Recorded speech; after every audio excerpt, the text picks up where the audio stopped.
Tuesday, March 12th.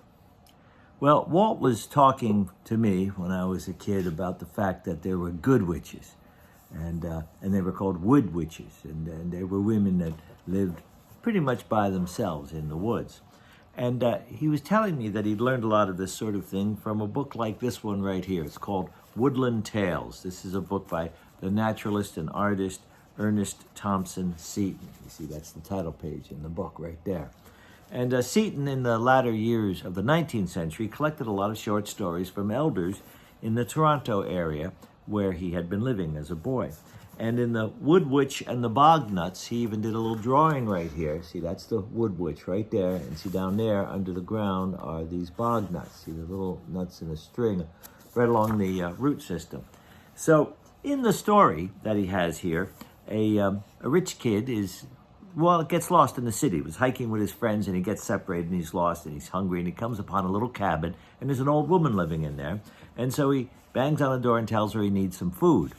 Well, she's sort of annoyed with his attitude, and she tells him that there is food available for him. He's standing right alongside some food. It's right there. And she says, but you gotta come to learn to recognize it. And she tells him, she says right here in the story, now listen, boy, in the woods beside you there is a friend who feeds the poor people.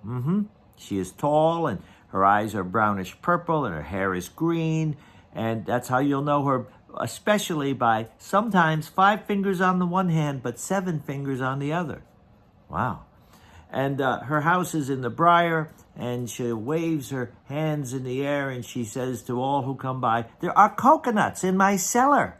Coconuts in her cellar. Well, the boy doesn't find her, and his friends find him, and he tells them the story about the old Woodwitch. So they go back to her cabin, and they bang on her door, and she's surprised to see so many of them. And they said, well, show us where this mysterious person is, this briar person.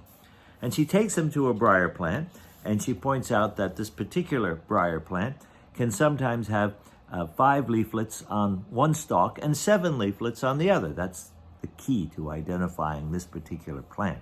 And she has the boys dig in the earth around her base, and sure enough, there's a little tendril coming off of the root system, and it has these bog nuts. They're about the size of a walnut, and they're down in there, these bog nuts, and you can eat them. They're rich, they're full of protein. You can cook them, you can saute them, you can eat them raw.